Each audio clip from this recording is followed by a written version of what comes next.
Հարգելի հեռուստադիտողներ, Գալա հեռուստաընկերության եթերում կարևորի մասին հաղորդաշարի հերթական թողարկումն է։ Տաղավարում այս անգամ հյուրընկալել ենք Բարգավաճ Հայաստան կուսակցության մամլոխոսնակ Տիգրան Ուրիխանյանին։ Բարև ձեզ, պարոն Ուրիխանյան։ Շնորհակալություն մեր հրավերն ընդունելու համար։ Ես էլ եմ շնորհակալ եւ ուրախ եմ, որ ինձ տալիս եք հնարավորություն կարևորի մասին խոսելու։ Բարգավաճ Հայաստան կուսակցությունը իդեմս առաջնորդի հանդես եկավ հայտարարությամբ, որտեղ նշվել էր, որ չի մասնակցելու ընտրություններին նախագահական եւ չի սատարելու որևէ տեխնացուի։ Ինչու նման որոշում կայացվեց ԲՀԿ-ում։ Ելնելով նպատակահարմարությունից, հայեցողությունից, այդ թվում անձի հայեցողությունից, որովհետև անհատական առաջադրման, անձի առաջադրման վերաբերյալ պիտի լինի նաև անձնական, անհատական որոշում եւ դիրքորոշում։ Մենք բազմիցս խոսել ենք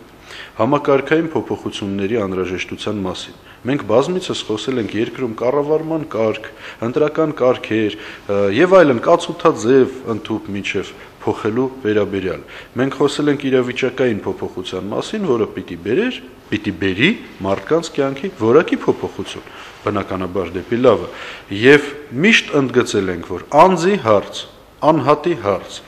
այդ թվում որևէ դիրք, պաշտոն, աթոռ զբաղեցնելու համատեքստում չի քննարկվել։ Բարգավաճ Հայաստանի որևէ ներկայացուցիչ, առաջնորդը առավել եւս երբևէ որևէ բան ոչ ոքի չի ասել նախագահական ընտրությունների վերաբերյալ, բացի մեկ բանից՝ կգա պահը, ընդ որում այն պահը, որը որ մենք կորոշենք, այն պահը, որը որ մենք կնախընտրենք, մեր մարտավարությունից, մեր հայացողությունից ելնելով, եւ այդ պահին մենք կասենք առհասարակ ինչ ենք անելու։ Արդյոք դիտորդի կարգավիճակով բավարարվել է ԲՀԿ-ի համար ձեռնտու քայլը։ Կարծում եմ մենք ոչ միայն դիտորդ կլինենք, այլ նաեւ վերահսկող եւ ԲՀԿ-ի հնարավորությունները, ազդեցությունը քաղաքական դաշտում, նաեւ օրենքով սահմանված հնարավորություններն ու միջոցները, որոնք որ մենք ունենք ընտրական գործընթացի կազմակերպման ու մասնակցության առումով, կթույլատրեն, որպեսզի ԲՀԿ-ն իր ծանրակշիռ խոսքն ասի եւ գործողությունն իրականացնի, որպեսզի ընտրությունները մեր երկրում տեղի ունենան այնպես, ինչպես որ անհրաժեշտ է որ կայանան, դրանից բխող հետևանքներով հանդերձ, եւ ես հույսով եմ, որ հետևանքները կլինեն դրական։ Ընտրողի քվեն կարտաբերվի որպես արդյունք համապատասխանաբար այնպիսին է, ինչպիսին է եղել է,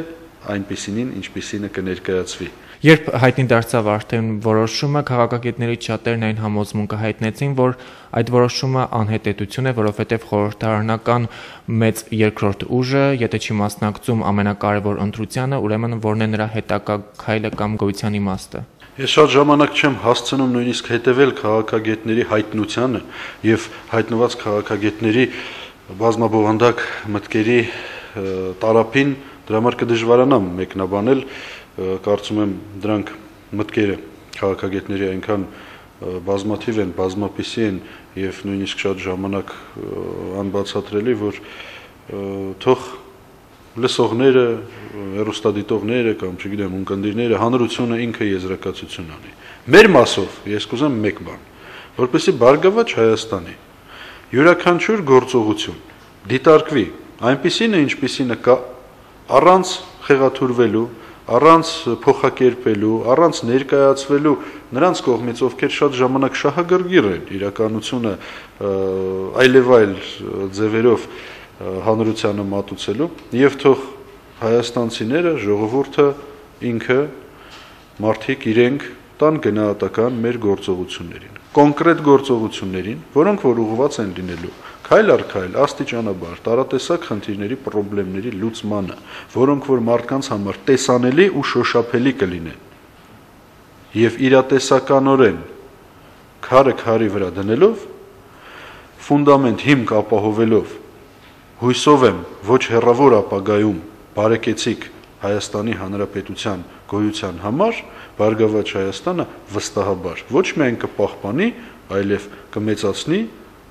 սեփական կուսակցության թիմի ու առավել եւս առաջնորդի հանդեպ մարդկանց 100 հազարավոր հայաստանցիների աջակցությունը, վստահությունը, նաեւ միասնական մասնակցությունը։ Չեք կարծում, որ այս որոշումը կարող է հիասթափություն առաջացնել այն ընտրազանգվածի մոտ, ովքեր ուզում էին, որ Բարգավաճ Հայաստան կուսակցությունը առանձին թեկնածուով մասնակցի, ԲՀԿ-ական շատ ներկայացուցիչներ եւս հայտարարել են, որ ԲՀԿ թեկնածուն միանշանակ Գագիկ Ծառուկյանն է լինելու ու մատուցվում է նման որոշում, որտեղել պասիվ դիրքորոշում։ Ինչ են ակնկալում մարդիկ մեզանից։ Կարծում եմ ճիշտ այն ամենը, ինչ ակնկալում են մնացած քաղաքական ուժերից։ Կարող է ԲՀԿ-ից մի փոքր ավել։ Մարդիկ ակնկալում են փոփոխություններ, ռեֆորմներ, բարեփոխումներ։ Միգուցե թռիչքային, ոչ շատ դանդաղ, ոչ շատ աստիճանական թռիչքային, բայց այնուամենայնիվ անցում նվազ կատարյալից առավել կատարյալին։ Որոշումների կայացման դաշտում այն որոշումների, որոնք որ կրկնում եմ, շոշափելիորեն ազդում են յուրաքանչյուր հայաստանցու կյանքի որակի վրա։ Այսինքն, մարդիկ ուզում են լավ ապրել, մարդիկ ուզում են բարոյական եւ նյութական ապահովվածության պայմաններում ապրել, իրավական հավասարության պայմաններում ապրել։ Սա է ինչ հայաստանցիները ակնկալում են մեր երկրի քաղաքական ուժերից ու ԲՀԿ-ից հատկապես, ու դա մենք մարդկանց տալու ենք։ Եթե պետք է կայացվեր նման որոշում, որ նախագահական ընտրություններում չեք առաջադրելու թեկնածու եւ չեք սատարելու որևէ մեկ այլ թեկնածուի, այդ դեպքում ինչ նպատակ էին հետապնդում քաղաքական կոնսուլտացիաները, հանդիպումները եւ քննարկումները։ Որոշումը կայացվում է ամենայն դեպս մեր դեպքում, ինչպես նկատվեց, շատ երկար, դժվար, ծանր գործընթացի արդյունքում, քննարկումների արդյունքում, քննարկումների ոչ միայն այլ քաղաքական ուժերի, ոչ միայն սեփական կուսակցական հետևորդների, զանգվածի, այլ առհասարակ հնարավորինս ավելի ու ավելի լայն ժողովրդի, լայն շերտերի Հայաստանի Հանրապետության քաղաքացիների հետ, շատ երկար տևած գործընթացի արդյունքում։ Իսկ ով ասաց, նորից եմ կրկնում, որ որոշումը պիտի լիներ այսպիսին է եւ ոչ թե այլ։ Ինչ վերաբերում է բուն կոնսուլտացիաներին քաղաքական այլ կուսակցությունների հետ, խոսքի սկզբում ես ասացի, դրանք նպատակ են ունեցել համակարգային լուծումներ գտնել համակարգային խնդիրներին վերաբերող հարցերին։ Երբևէ անձի անհատի դա փաստում են նաև մյուս մեր գործընկերները այդ կոնսուլտացիաներին մասնակցող քաղաքական ուժերի ներկայացուցիչները չի դրվել, անհատի անձի խնդիր չի դրվել։ Նախագահական ընտրությունները դիտարկվել են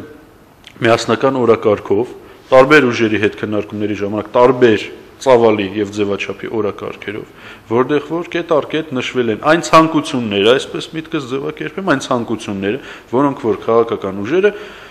ունեցել են իրենց ծրագրերի շրջանակներում իրականացնելու նպատակներ ունեցել են եւ նախագահական ընտրությունները դիտարկել են որպես մի շրջան, մի փուլ, մի էտապ, մի քայլ այդ ճանապարհին հասնելու, այդ ճանապարհով ընթանալու նպատակներին հասնելու համար։ Մինչ կհրապարակվեր որոշումը ԲՀԿ-ի, մամուլում տեղեկություններ հրապարակվեցին, որ ՀՀԿ եւ ԲՀԿ առաջնորդները հանդիպել են Բաղրամյան 26-ում։ Այս անգամ էլ դարձյալ մամուլը չլրեց եւ հրապարակումներ եղան այն մասին, որ Հայաստանում ցանկացած որոշում կայացվում է եւ հրապարակվում է Բաղրամյան 26-ից։ Այս ընթացքում եւ ոչ միայն այս ԲՀԿ-ն տարբեր տրամաչափի թնդանոթներից հարվածներ է ստացել անընդհատ սեփական որոշումների կայացման առումով, սեփական գործողությունների արդարացված չարդարացված լինելու առումով, ինչ որ ինձ համար անհասկանալի այլ ձևակերպումներով եւ այդ բոլոր քայլերը նպատակ են ունեցել փորձել ստվերել ԲՀԿ-ի ինքնուրույնությունը, ԲՀԿ-ի կարողությունները եւ որոշում կայացնելու եւ գործողություններ իրականացնելու։ Դե արդեն բավական է էլի դրա մասին խոսել։ Ինձ հայտնի չեն այնպիսի հանդիպումներ, առավել եւս առհասարակ նման հանդիպումներ եւ առավել եւս այնպիսի հանդիպումներ, որոնք կարող են ազդել ԲՀԿ-ի որոշումների վրա։ Մեր որոշումները կայացվում են մի հարթակի վրա, այն է խորհրդակցություն լայն զանգվածների հետ, երկրորդ սեփական թիմի հետ եւ առաջնորդի հայացողությունը հաշվի առնելով այդ ամբողջ համատեքստում բնականաբար խոսքը գնում է իր անձի առաջադրման հարցի վերաբերյալ։ Պարոն Ուրիխանյան, կան տեղեկություններ, որ Գագիկ Ծառուկյանին այս որոշումից հետո ԲՀԿ-ական շատ պատգամավորներ, գործարարներ, այդ թվում նաև խոսվում է Հայաստանի Հանրապետության նախկին արտգործնախարար Վարդան Օսկանյանի մասին, որ լքելու են կուսակցության շարքերը, հավաստի են արդյոք այդ տեղեկությունները։ Շատ կուսակցություններից մեզ տարբերում է լուրջ մակարդակի վրա դրված միասնականությունը։ Եթե լինում են էլ բացառություններ, ապա դրանք պարզապես հաստատում են ընդհանուր կանոնը։ Միասնականություն, որը չնայած յուրաքանչյուրիս ունեցած սեփական կարծիքի, անձնական նկատառումների եւ ցանկության ես ինքս, մենք ձեզ այդ բազմիցս խոսել ենք, խուսափել եմ կաշկանդված սահմանափակված լինելով խոսնակի պարտականություններով, խուսափել եմ հայտնելուց, բայց ունեցել եմ, ասել եմ, որ ունեմ իմ ցանկությունը, իմ նախապատվությունը, այդ թվում նախագահական ընտրությունների վերաբերյալ, բայց դա այլ հարց է եւ բացարձակապես այլ հարց է, որ ես եւ մյուսները թիմը միանշանակ ընդունում է այն ողջամիտ ռացիոնալ որոշումը, որը որ միասնաբար կայացվում է կամ եթե առաջնորդի վերաբերել, ուրեմն իր կողմից կայացվում ու առաջարկվում է թիմին։ Փետրվարին կայանալիք նախագահական ընտրություններում ըստ ինչպիսի պայքար կընթանա այս դեպքում եւ ինչպիսին է ելքը։ Չգիտեմ ինչպիսի պայքար կընթանա, որովհետեւ դեռ կա երկար ժամանակ։ Բայց ինչ պայքարել որ ընթանա, ԲՀԿ-ն ներկայացնելու է ժողովրդին, ժողովրդի շահը այդ գործընթացում